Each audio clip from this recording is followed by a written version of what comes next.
Hey,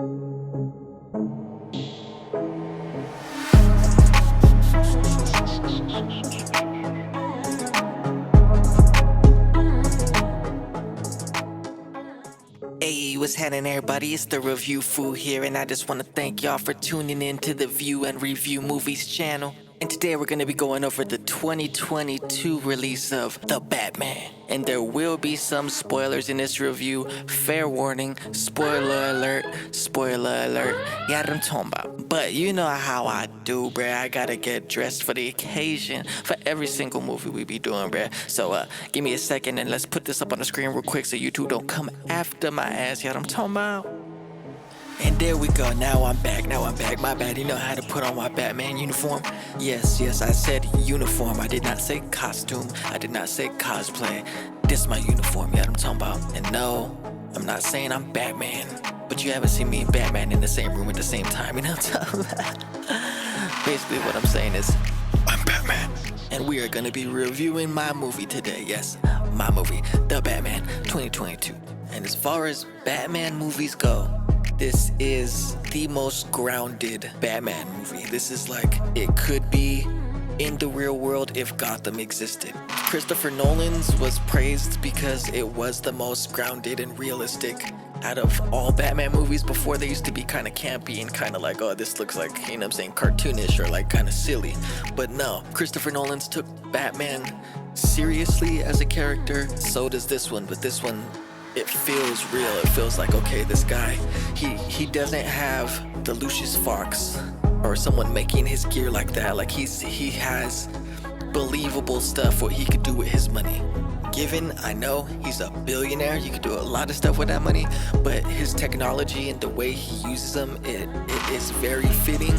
It's very cool. You can tell his detective skills are being put to work. This is very much so as much of a murder mystery as it is an action show. It's not too much. It doesn't even feel like a superhero movie. It feels just like a good action thriller. And the cinematography is crazy in this. Like it looks like an art piece. From the very first shot, you could tell the way that they segue between shots when the Riddler's posted watching, stalking the mayor and his family, and then he looks up at the window, and then all of a sudden you're at the skylight window, and then you're inside. Everything leading up, it's so thought out that it really pays off. It really does a lot. The only gripe I have is the pacing with this movie. This movie could have shaved off 20 to 30 minutes of its runtime. Could have been about 2.5 hours to 2 hours and 15 would be like the perfect amount if the pacing was a little faster. If it was more like boom, boom, boom, like you kind of felt like things were kind of turning up fast. Yes, the Riddler's knocking off people every day and it's a high rate of murder, you know what I'm saying? But at the same time, they kind of drag things out kind of slowly because you're trying to work through the riddles with Batman, which I do like that part, but it's kind of a give and take, you know, because you're trying to solve these murders, but the murders have to be happening at a fast pace where it seems somewhat overwhelming. For much as you get ahead, you're still 2 steps behind the Riddler. And Batman is known as the world's greatest detective, and you got a glimpse of it, but he's not the world's greatest detective in this movie. He's very new. He's still learning the ropes of everything. He's been crime fighting for 2 years at this point, and it feels like it, but that's good. You get what I'm saying? I like that. So this is an origin story without being an origin story. We're not getting the parents dying like we do in a bunch of the other renditions, you know? So he's already past that. You could tell he's still working through the trauma of that, and I like that a lot. But at the same time, another thing I did not like was his relationship with Alfred. I understand why they did it. They showed that he's still young and arrogant and kind of offensive without knowing he's offensive. We're all kind of assholes when we're young and don't even know it. It showed that he was unappreciative of his relationship with Alfred until Alfred almost got killed. So I didn't like it at first, but I like how it showed the growth of their relationship. It showed the growth of him becoming a more well-rounded person and not just so television with him being the Batman. And we already get the finished product of that in like Batman the Animated Series and things like that, to where it's like that's Batman. That's who Batman's supposed to be.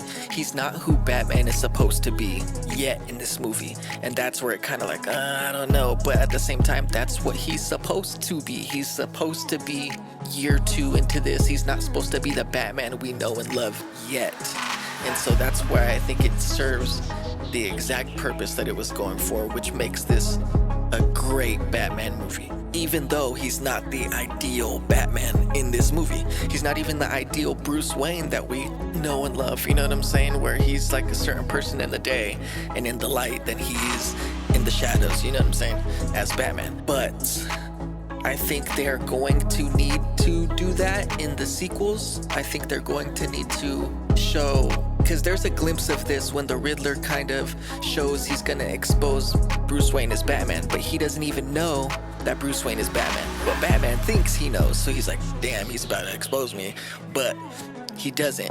And I think the more that this develops, he's gonna have to show the contrast to throw the scent off him. You get what I'm saying? I think this might have given him a wake-up call, like, damn, like if they connect the dots, Batman's done. You know what I mean? I can't be Batman no more. So I think this should have given them the wake-up call, and I think that's maybe why they put it in there, and if they did, it's genius. Because he's kind of the same person as Batman and Bruce Wayne, because when he's in the Batman costume, that's who he really is. He's not Bruce Wayne, the playboy guy, you know what I'm saying? So I think he couldn't separate the two at this point because he's just being himself. But I think now he's like, I need to throw the scent off me, and in future movies he'll be like so outrageous and so over the top as like the billionaire guy, to where people wouldn't suspect him. Like Bruce Wayne wouldn't be going out there fighting at night, you know what I'm saying? Bruce Wayne's probably out here knocking some bitches, you know what I'm saying? And I think if they did this for that purpose, to make it pay off in future movies, I think it's genius. The more that I think about it, the stuff that I didn't like, if it's just subtleties that are going to be tweaked in the future and taken into account of, yeah, he needed to go through this to learn to not do that and develop into the Batman we know and love. Genius. Also, I haven't seen anyone talk about this. They have quite a few shots of Batman focusing on the mayor's son. And I'm not saying the mayor's son is going to be this person, but on the mayor's son going through witnessing his parents get killed and the trauma, and Batman going to save him and like really caring for an orphan, and that was in his situation. You get what I'm saying? I think they're hinting at, hey, this is how he, you know what I'm saying, rationalizes getting a Robin. And I think we're gonna get a Robin, which that I'm glad we didn't have it in the Christopher Nolan trilogy, but at the same time, like that would have elevated it to like, this is Batman, you know? And I'm so glad that I think that's where they're going with this. That's why they focus so much on the mayor's son. At the crime scene, when the mayor's son discovered him, like he's there right after the aftermath. He saves the mayor's son when the DA crashes through the funeral. The mayor's son is the one that goes and takes his hand before the new mayor takes his hand, saving them from the flood. You know what I'm saying? He's trusting Batman first. So I think really that's where they're going, is that we're getting a Robin in the sequel. If not for sure the trilogy, but I haven't seen anyone else talk about that, and it's like, bruh, how are people missing this? But as far as the new mayor, the mayor-elect goes, I did not like her character at all. She was very, I understand, strong, powerful woman, blah, blah, blah, blah. Get it, cool, but she was pushy. She was kind of more like, I deserve this just because, you know what I'm saying? Like, hey, you should be doing this and you should be doing that. And it's like, bruh, like, I understand you're for the people and you're demanding a lot for the people, but to be demanding stuff of people, it's kind of more like, hey, like I get it, you have a vision in mind of trying to help Gotham, but you're kind of being a little dictatorish, telling people where to put their money, and you know what I'm saying? And the city deserves better, but you telling people who and what they should be, like, you know what I'm saying? That's not very free worldy. But I do think what got her that role was her speech at the end, when after the flood and she's in front of the cameras. I was like, oh, that's powerful, that's good, that's, you know. But I did not like her throughout the movie. And again, there's no gripe at the actress. She did a good job. She did what she was written for her, but I just don't like the way that character was written. As far as James Gordon, loved him in this movie. He fit for this movie. I like the Dark Knight trilogy's James Gordon better, but he fit for that trilogy. You get what I'm saying? So this James Gordon did great. Falcone, they called him Falcone in this one, I guess, but to make it more like Falcon, the bat, the cat, the penguin, the falcon. But great job. The Penguin, great job. Stole the show. Honestly, stole the show. The Riddler, they could have toned down the manic part a little bit. Like, I feel like he was kind of tapping into his inner Jim Carrey Riddler at certain points with the and shit. Like, I kind of wasn't digging it as much.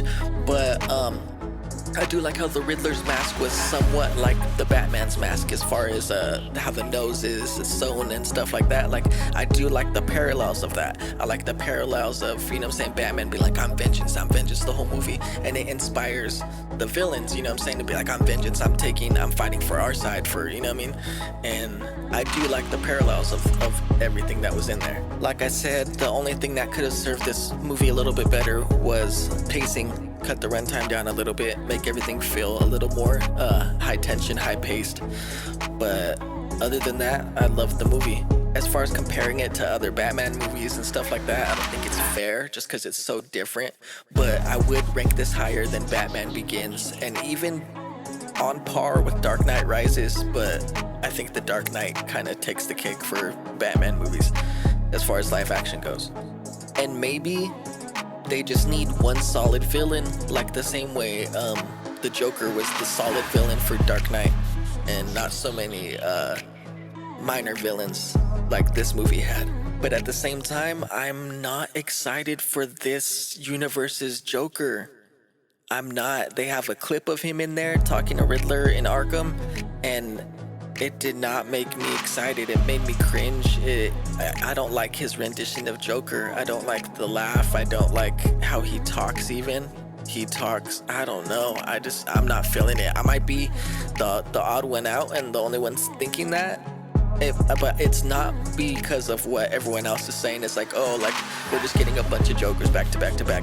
That's not my gripe about it. I really don't like his rendition of Joker. It's not like how Heath Ledger, everyone was hating on Heath Ledger for Joker before they even saw anything. I was excited before I saw anything with this guy.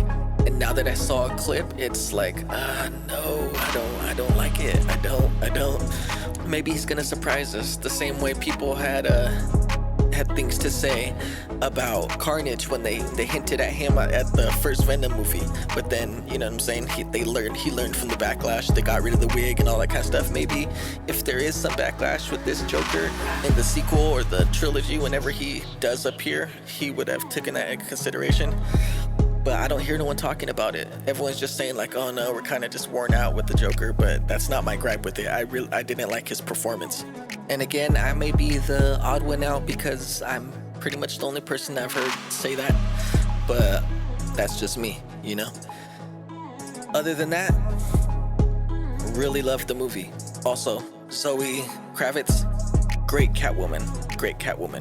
Again, you can't really compare her to Michelle Pfeiffer or Anne Hathaway, because it's just different universes, you know what I'm saying? And she fit the role for this universe perfectly well.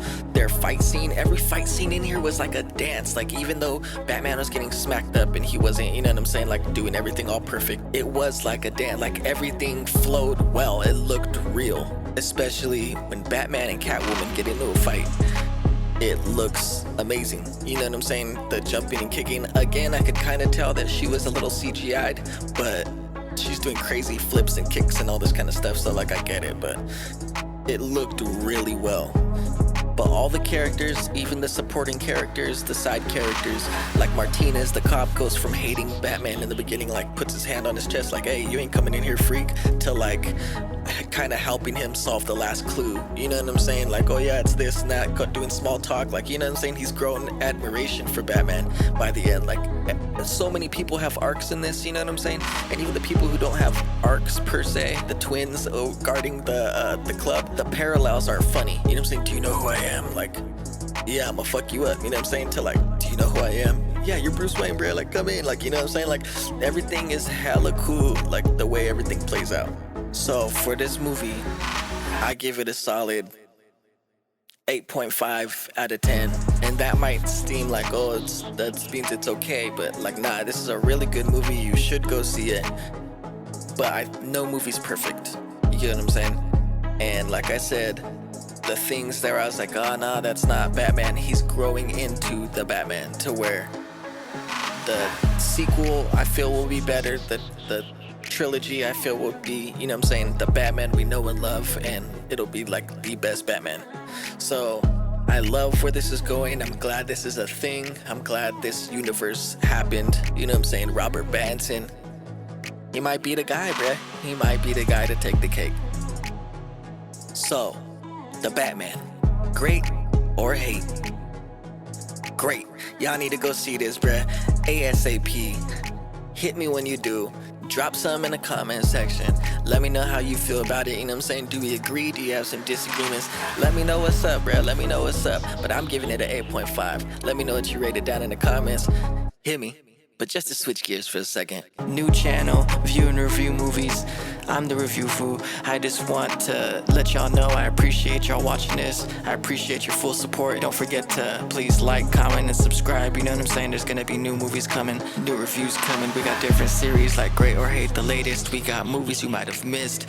We have a whole scary movie section, you know what I'm saying, that I'm gonna be doing with Ghost 87. We got a series called Meme of a Movie, where a movie's so bad that it's truly enjoyable. So we got a few things coming, and I just hope y'all stick around and come see it. You know what I mean? I apologize for my excessive use of, you know what I'm saying? You know what I mean? You know what I'm talking about? But it's the Review Fool, and this is just how I speak. You know what I'm talking about? So lastly, the Review Fool, view and review movies channel. Like, comment, and subscribe, and I'll see y'all soon.